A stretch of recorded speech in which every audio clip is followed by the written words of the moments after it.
My name is Derek Whitman. I'm 41 years old, and I've been married to Haley for 12 of those years. 12 years that felt, until recently, like solid ground. We weren't flashy. We weren't a whirlwind romance or a dramatic love story. But we were consistent, steady, predictable in the best way. Or at least, that's what I told myself. I thought I knew my wife. Thought I could read her like the pages of a well-worn book. One where the plot twists might surprise me, but never shock me. I knew the way she stirred her tea clockwise when she was nervous, how she hummed when she painted, the exact pitch her voice hit when she was about to cry but didn't want me to notice. I even knew the scent of the hand lotion she kept in her purse but never used, orange blossom and something like vanilla. I knew it all, or I thought I did. That night at the gallery was supposed to be a gesture. Peace offering, maybe. Things between us had been off for a while. Subtle shifts that were easy to ignore if I squinted hard enough. Missed dinners. Texts left on read. The way she started calling me Derek more often than Babe or Han. Little things. But I figured, if I showed up early, unannounced, it'd mean something. Like old times.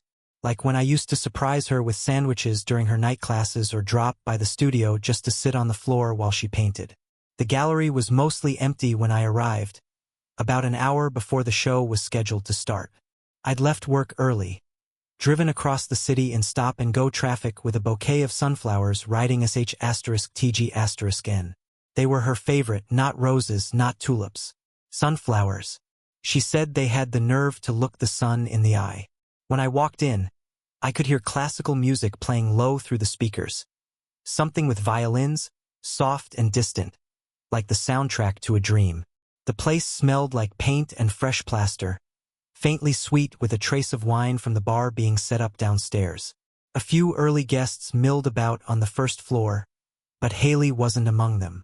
A woman I recognized from a previous exhibit, curator or assistant, I wasn't sure, told me Haley was up on the third floor doing final checks. I took the elevator, rehearsing some dumb line about how I was her biggest fan or something cheesy like that. I don't even remember what it was now. What I do remember is the glass partition on the third floor, and the way everything in me went quiet the moment I saw her. She was standing with a man, tall, maybe mid-30s, hair styled in that deliberately messy way, like he'd just stepped out of a magazine shoot for Relaxed but Successful. He wore a dark, open-collar shirt and leaned against the wall like it belonged to him. Haley stood close, closer than I ever stood to a colleague, that's for sure. Her hand moved gently across his chest, slow and familiar. And then he pulled her in, his arm curling around her lower back like it had done it before. And she didn't move, didn't flinch, didn't step away. Not until she saw me. The second our eyes met through the glass, it was like a silent alarm went off. Her expression shifted in real time, surprise, then guilt, then something else I couldn't name. She stepped back quickly, putting distance between them, her eyes wide and searching. I stayed frozen in place, the bouquet of sunflowers suddenly too heavy in my hands. She rushed toward me, moving like she was trying to get ahead of a story before it hit the press. "Derek?" she said, breathless, her voice sweet and too fast. "It's not what it looked like." I hadn't even said anything yet. "That's Andrew," she went on. "He's just a friend. A colleague, actually. He's been going through a rough time, divorce, custody stuff. I was just comforting him. That's all. Nothing more." She said it like she'd practiced, like she already knew the words before she saw me. And honestly, maybe she had. I looked past her, at Andrew, who hadn't followed her but instead turned away. Pretending to check his phone like he wasn't the reason, I suddenly felt like I couldn't breathe. He didn't look flustered. Didn't look like someone who'd just gotten too close to another man's wife. He looked comfortable. Comforting him? I asked, voice tight. She didn't miss a beat. "Yes, he's been through hell lately. He's been opening up a lot at work. I know it looked weird, but I promise that's all it was." She placed her hand on my chest, the same way she had touched his just minutes before. It made me flinch. "Please," she said, "don't read into it. I didn't even know you were coming early." That part was true. I wanted to believe her. God, I really did. I wanted to chalk it up to bad timing, to paranoia, to something harmless taken out of context. That would have been so much easier. But there was a weight in her voice I hadn't heard in years. A performance. A glossed-over calm that felt more rehearsed than real. I nodded anyway. What else was I supposed to do? Call her a liar in the middle of her show? Start a scene next to her newest piece, an abstract canvas she said was inspired by emotional entropy? So I nodded. I smiled. I handed her the sunflowers. She thanked me with that same too-bright tone and tucked them behind a table of exhibition catalogs like they were a prop in a photo shoot. And I stood beside her for the rest of the night, smiling and shaking hands with gallery patrons and pretending like I hadn't just watched my wife melt into another man's arms. But something had already broken. Not a crash. Not an explosion. Just the first small crack, the kind that sneaks in silently and splits the foundation from the inside out. Later, we drove home in near silence. She talked about how the night went better than she expected, how the curator wanted to discuss a joint project. I nodded, kept my eyes on the road. She didn't bring up Andrew again. Neither did I. But when she kissed me goodnight, something in her lips felt foreign. Like a borrowed gesture from a woman who used to be mine. And that night, lying awake beside her while she slept like nothing had happened, I stared at the ceiling and replayed that moment behind the glass, over and over again. Her hand on his chest. The way she didn't pull away. And I knew in that moment something had changed. Maybe not enough to end everything yet, but enough to start unraveling the story I thought we were still living in. After that night at the gallery, I tried to shove the image into the corner of my mind, the way you push clutter into a closet and hope the door holds shut. But it didn't. That moment, Haley, her hand on his chest, the pause before she stepped back, played on a loop behind my eyes. At work, while driving, while brushing my teeth. I couldn't stop seeing it, and worse, I couldn't stop rethinking everything that came before. You know that feeling when you look at an old picture and suddenly realize something was off the whole time?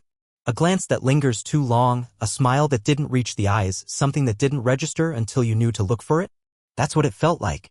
My entire relationship with Haley started playing back in reverse, and all the little things I used to write off as quirks or stress or coincidence suddenly lined up like dominoes. And when they fell, they made a picture I hadn't wanted to see.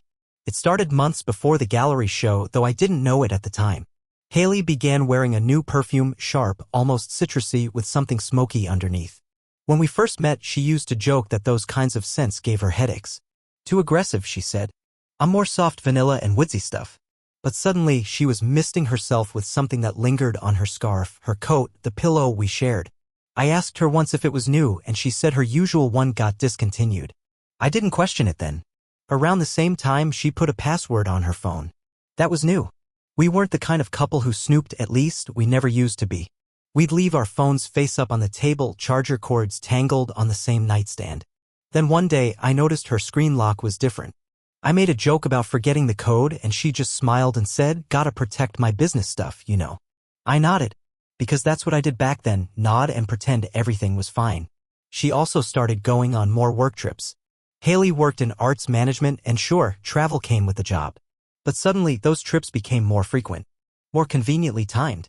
She used to hate being away on weekends, said it threw off her rhythm, but lately she'd leave Friday mornings and get back late Sunday nights. Just a networking thing, she'd say. Gallery openings. Collaborations. You know how it is. Except I didn't know how it was. Not anymore. I'd wait up some nights hoping she'd call. But often she'd just text, "Flight delayed. Exhausted. Love you." The texts were polite. Robotic. Like they were copied from a template. No typos. No emojis. No warmth. Then there was how she changed at home. Haley used to be tactile, always reaching for my hand, nudging my knee with hers under the table, wrapping her arms around me from behind while I cooked. That changed too. She stopped lingering. Stopped touching. Stopped asking how my day was. At first, I thought she was just tired. Work stress. Big projects. Maybe even burnout. So I didn't press. I gave her space. But the more I stepped back, the more she slipped through. She started making her own dinners, quinoa salads, lentil soups, things she knew I didn't like. I'd still cook like I always had, planning meals for two, setting the table out of habit. But she'd come home late or eat before she got there. Eventually, I just started wrapping up leftovers and sticking them in the fridge. We stopped eating together. Stopped talking at night. I'd read on the couch while she disappeared into her studio or the spare room with her laptop. Even the music she listened to changed. From indie folk to moody synth beats that echoed down the hallway like a warning bell. Looking back, I don't know when exactly I became invisible. But it happened slow enough that I didn't notice until I was fully see-through. And then there were the smiles. Not at me. At no one in particular. Just at her phone. At herself in the mirror when she thought I wasn't looking. At a painting that she used to hate but now called unexpectedly moving. It was like she'd found something or someone that relit a fuse inside her. But it wasn't me. I could feel that deep in my bones. There was a day when I found her sitting on the floor of the guest room, surrounded by sketches she hadn't shown me. New ones, bold, more abstract. I complimented them, said they were different in a good way. She looked up at me, smiled politely and said, "Yeah, I've been trying to explore new emotions." That phrase stuck with me. New emotions. Like I was an old one used up and shelved. I started retreating without even realizing it. I stopped trying to plan weekend hikes or movie nights. I got quieter, more withdrawn. I filled my time with work, house repairs, anything that didn't require her participation.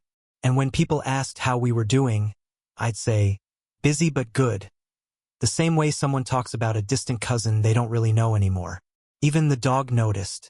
Our old shepherd mix, Luna, used to sleep between us at night. Then she started curling up at my feet, watching Haley with cautious eyes when she came into the room. I found myself talking to Luna more than I did to my wife. That should have been a sign, right? But the human brain is good at rationalizing. I told myself it was a phase, that we'd reconnect once this project of hers wrapped up, that the spark would come back if I just stayed patient, that I didn't need to confront every uncomfortable feeling. I just needed to wait them out. But waiting only works when both people are still in it. That's what hit me hardest. The realization that while I was waiting, Haley had already started to leave. Not in a dramatic, door-slamming way. In a slow, careful drift. Like she was folding herself out of our life, page by page. She didn't say she was unhappy. Didn't start fights. Didn't cry. That would have made it real. Instead, she got quiet, composed, efficient. She still folded laundry and paid bills and remembered my cousin's birthday. But all of it felt like she was going through the motions of a life she'd already checked out of. Like she was keeping up appearances for a life she no longer believed in. I remember one night, maybe 2 weeks after the gallery, I came home early from work, hoping to catch her in a good mood. I walked into the kitchen and heard her laughing from the other room.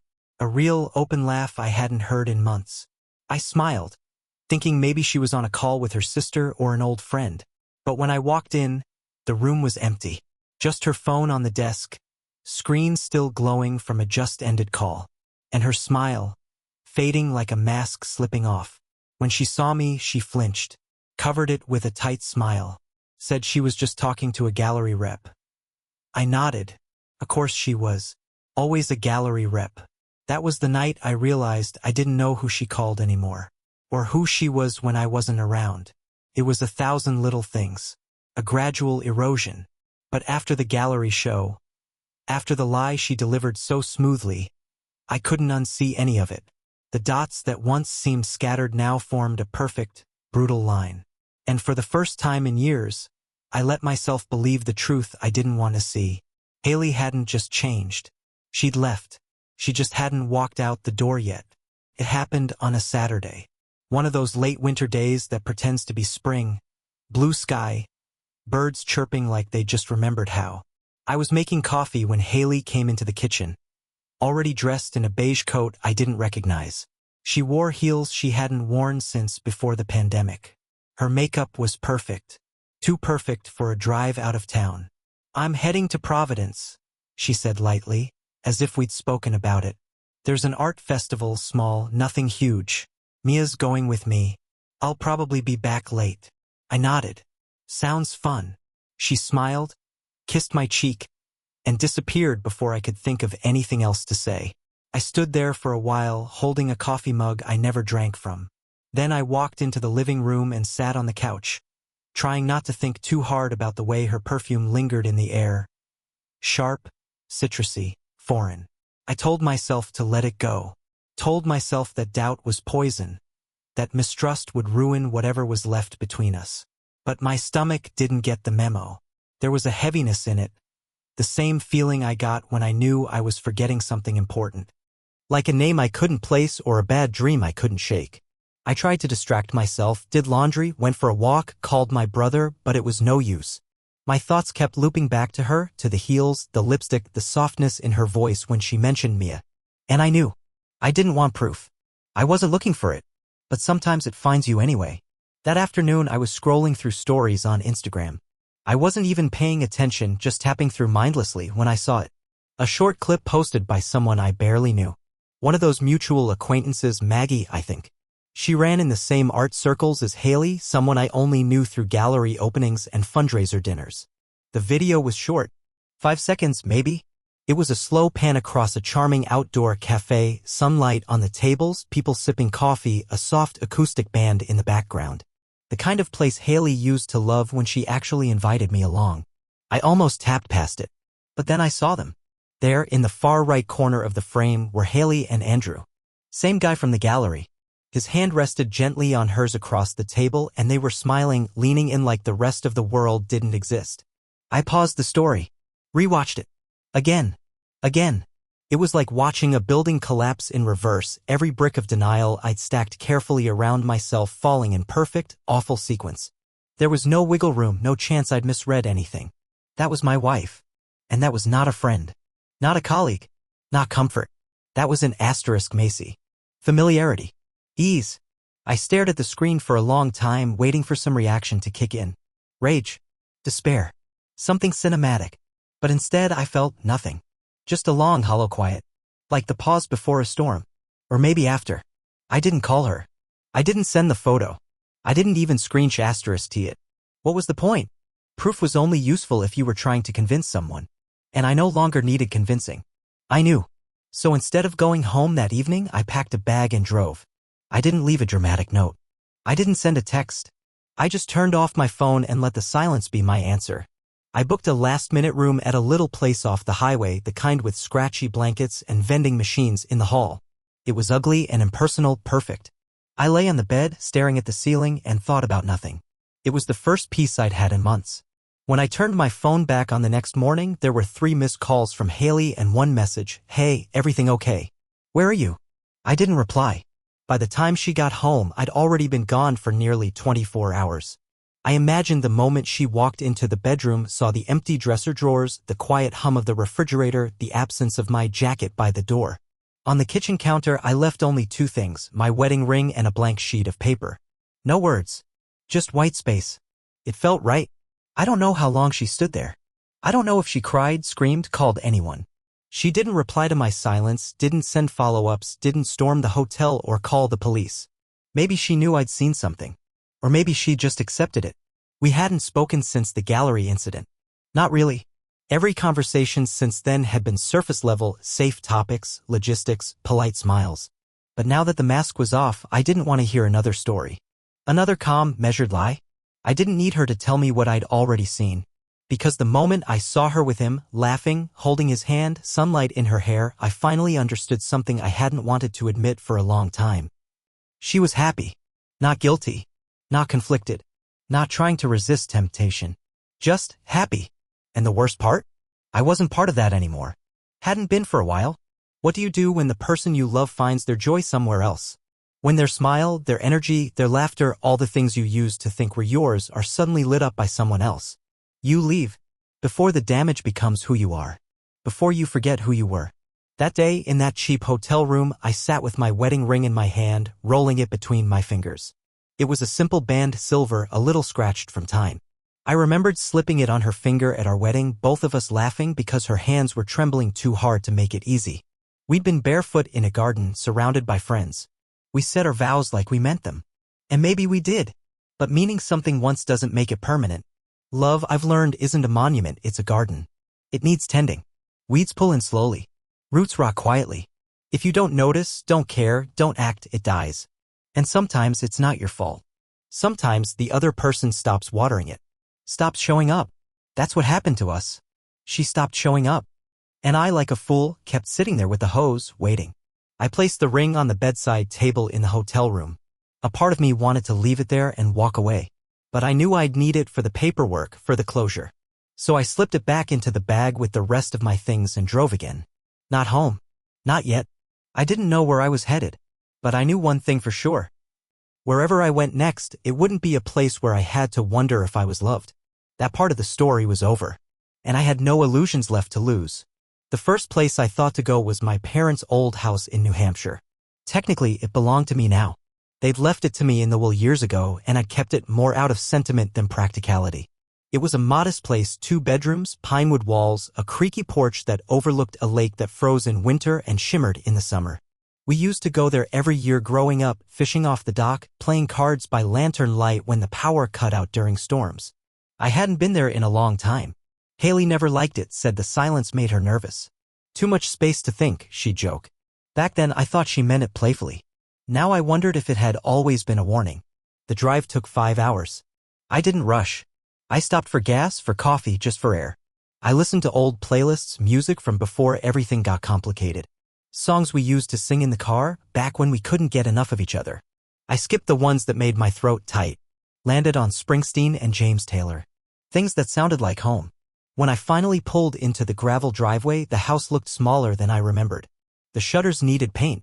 The porch had new moss creeping between the planks. But it was still there, solid, like it had waited patiently for me to remember who I was. Inside, it smelled like old books and pine. Dust floated in the air like memories.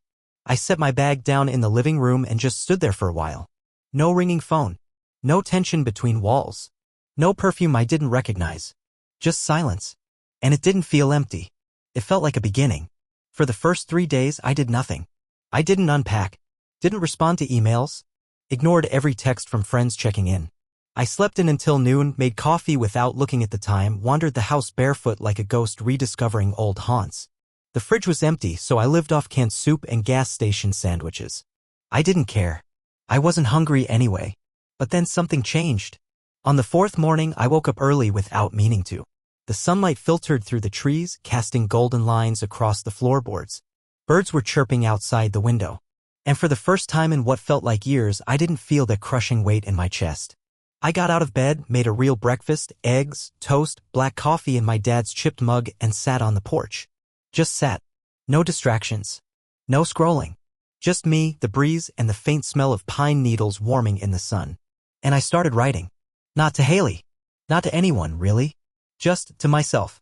A notebook I found in the guest room became my sounding board. I wrote down everything, memories, thoughts, things I'd wanted to say but never did. I didn't censor any of it. I wasn't looking for structure or clarity. I just let the ink fall. I wrote about how I'd stopped asking for affection because I didn't want to be a burden. How I stopped bringing up my feelings because I didn't want to be too much. How I'd made myself small so she could shine. How I thought being patient made me noble, but maybe it just made me invisible. These weren't accusations. They were truths. And writing them down didn't make me bitter, it made me honest. There was power in that. After I filled the first few pages, I kept going. Day by day, something in me began to settle. I started fixing things, tightening hinges, sweeping the porch, clearing out the pantry. Not because I had to. Because I wanted to. It felt good to do something tangible. Something that stayed done. By the end of the week, I'd started waking up with purpose.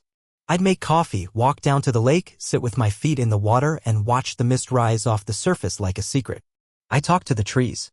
To my father's old flannel shirt still hanging in the closet. To the silence.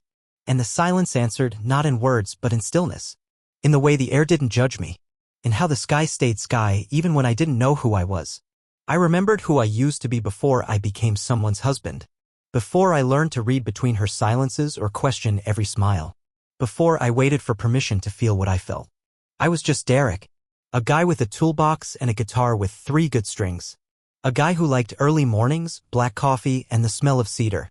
A guy who didn't need someone else's approval to be worthy. And for the first time in years, I didn't feel like I was failing at something. I didn't feel like I was on trial in my own home. I didn't feel broken. I felt calm. Not happy, not yet, but calm. Like the storm had passed and the wreckage was behind me. Like I could breathe without permission. That Saturday, I went into town and bought fresh groceries. I made stew from scratch, left it to simmer while I read a novel I'd started 3 years ago and never finished. I made it through 6 chapters before I realized I wasn't checking my phone. Wasn't wondering what Haley was doing. Wasn't replaying that clip from the cafe like it was a crime scene. I was just living. the past still knocked sometimes. I won't lie. I'd catch myself reaching for my phone to text her something, a joke, a memory, a line from a song, and then I'd stop. And breathe. And remind myself, that's not your life anymore. And that's okay. By the end of the second week, I had a rhythm. I'd wake early, walk the trail behind the house, right in the afternoons, and fall asleep to the sound of crickets. Some nights, I lit a fire in the wood stove just for the warmth. Just for the comfort of something steady and simple. I wasn't healed. But I was healing. And that mattered more than I expected. People talk about heartbreak like it's a single event, like one shattering moment that splits you down the middle. But that's not how it works. It's a process. A slow, steady pull away from what no longer holds you. A quiet return to yourself. And in that cabin, with nothing but space and silence, I started finding the pieces I'd given up. One walk at a time. One page at a time. One breath at a time. It was around the third week of my self-imposed exile that Haley came looking for me. I hadn't told her where I'd gone. I hadn't told anyone, really. But I wasn't naive. I knew it wouldn't take long for her to figure it out. The house in New Hampshire wasn't a secret. She just never cared for it. Too isolated, she said once, the first and only time we came up here together. She spent the whole weekend sighing about the lack of cell service, the chipped coffee mugs, the cold floorboards. She left early, claiming she needed to get back for a gallery consultation. That was years ago. Back when I still thought compromise meant sacrificing the places you loved for the person you loved more. When she arrived this time, she didn't knock.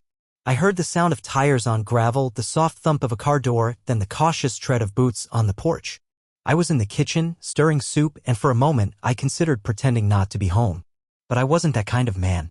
I wiped my hands, opened the door, and there she was, Haley, standing in the morning light, holding a tote bag like she didn't know what to do with her hands. Hey, she said softly, like we'd seen each other just last week and not after everything fell apart. I said nothing. Just leaned against the doorway and waited. She smiled, tight, unsure. I brought some of your things. Stuff I figured you might want. Your charger. Your shaving kit. The sweater you always leave on the back of the couch.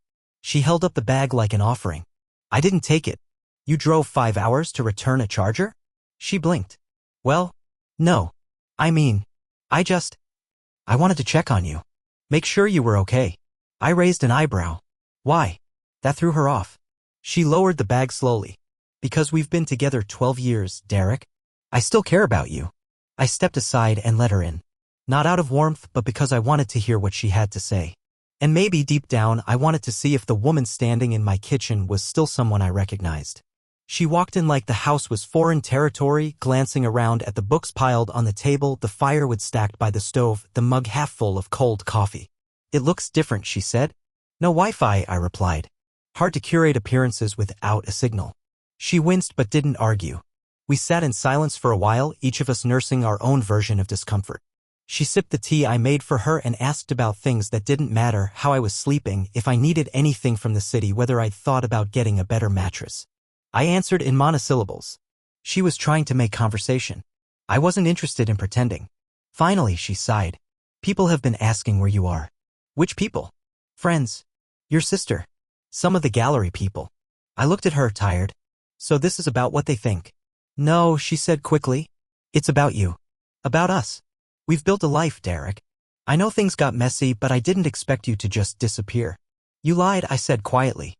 Over and over. You built a second life right under my nose. What exactly did you expect me to do, stay for the sake of social appearances? She looked away, jaw tight. It's not like that. Then tell me what it's like. Silence. Then it was complicated. I didn't plan any of it. You didn't stop it either. Her eyes flared just for a moment. Then she softened her voice. I'm not asking you to forgive me. I don't want us to end in anger. That's when I realized what she wanted. Not me. Not reconciliation. She wanted control. Or at least the illusion of it. She wanted to be the kind of person who could say we ended things amicably. Cleanly. Maturely. That she didn't destroy us, she made a hard choice, and I needed time. She wanted to be the woman people could sympathize with. The one who was misunderstood. Not the one who got caught holding another man's hand while her husband was standing in the next room. But I wasn't playing along. I'm not angry, I said. Not anymore. But I'm also not your audience. If you want to write a redemption arc, do it somewhere else. Her face fell, but only for a second. Then she nodded and stood. I guess I deserve that. She turned toward the door. I let her go. I thought that would be the end of it. But it wasn't. 2 days later, she came back. This time, she knocked. I opened the door to find her holding a manila envelope. Inside were documents, lists of shared assets, a proposal about the apartment, suggestions for how to split things peacefully. "You're already selling the apartment?" she asked when she saw the listing brochure on the coffee table. I nodded. "There's nothing there for me." Her mask slipped for a second. "We lived there for almost a decade. And now I don't." I could see it then, the exact moment her facade cracked. She wasn't sad. She was angry. This wasn't how it was supposed to go. I was supposed to spiral. To plead. To linger in that emotional purgatory long enough to give her the comfort of superiority. She cheated, but if I fell apart, at least she could feel like she still mattered. But I wasn't falling apart. I was moving on. "You know," she said tightly, "it's like you don't even care." I laughed once, sharp and dry. "You mean like how you didn't care? When you were out laughing with him in that cafe? When you looked happy for the first time in months and I wasn't even a thought in your head?" She opened her mouth, then closed it again. There it was. The truth neither of us had said out loud yet. She was never going to admit it. Not really. Because that would mean owning the entire thing, every lie, every late night, every time she looked me in the eye and said she loved me while her mind was somewhere else. And I didn't need her to. Because I finally understood something. Closure isn't something you get from someone else. It's something you give yourself when you stop needing their permission to move on. She left that day without another word. And I didn't watch her go. After Haley's last visit, the silence returned, but this time it felt like mine. Not avoidance, just space. I stayed in New Hampshire through spring. I fixed up the porch, replaced the roof tiles, recaulked the windows. Every task grounded me. I'd been so untethered for so long I forgot what it felt like to finish something that stayed finished. I rented a small studio on the edge of a nearby lake. It had terrible cell reception and a wood-burning stove I had no idea how to use at first.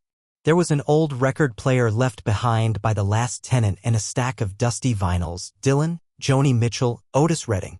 I played them while I brewed coffee in the mornings, sitting by the window with my father's old chair pulled up to the glass.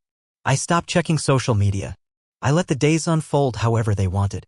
One week, I barely left the cabin. Another, I went hiking every day until my legs ached. Then something shifted. Old friends started reaching out. Not because Haley had told them to, just because they cared. One of them, Matt, invited me on a fishing trip.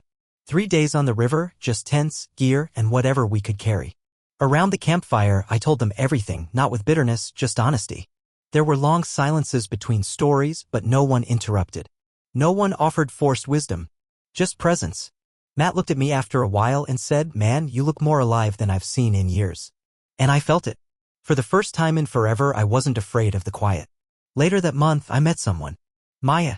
She was a book illustrator visiting from Quebec, renting the cabin next to mine for a work retreat. She had a calico cat named Fern and a laugh that landed softly like it had nothing to prove. We weren't rushing into anything. We took walks, made soup, swapped books. She liked painting outside in the morning sun. I liked how she never asked me what happened with Haley. She just let me be who I was now, not who I used to be. We made no promises. That was the best part. I was no longer the man who waited to be chosen. I was someone who chose. 6 months later, I signed the divorce papers. No speeches. No arguments. Just initials, signatures, and a quiet moment in the lawyer's office where we both avoided eye contact. Haley got the apartment. I didn't care. She sold it a few months later, according to a mutual friend. Said she was downsizing. I didn't hear from her after that. Didn't need to. I still got invites from people pretending things were the same. Haley says hi. You should come, it won't be weird. But I stopped justifying my absence. When someone texted, "Are you coming?" I replied, "Tell them whatever you want. I won't be there." I started writing again. Not just in notebooks but publicly. A blog. Nothing flashy. Just reflections on boundaries, solitude, rebuilding. I didn't name names. I didn't need to. The truth didn't need villains. It needed space. Maya found my blog and began reading entries aloud while lying on the floor. Fern sprawled across her stomach. Hearing my own words spoken by someone else felt strange and beautiful. Like closure wasn't a door slammed shut, but a window cracked open to let the air in. I stopped trying to make sense of why Haley did what she did. Some things are choices wrapped in excuses. What mattered more was that I didn't let it define me. Because the moment someone says, I don't have to be with him. What matters most is that you've already left. Not physically, emotionally, quietly, without fire or fanfare. I left before I turned into someone I wouldn't recognize. And now, for the first time in a long time, I wasn't looking back. I was walking towards something honest, something mine.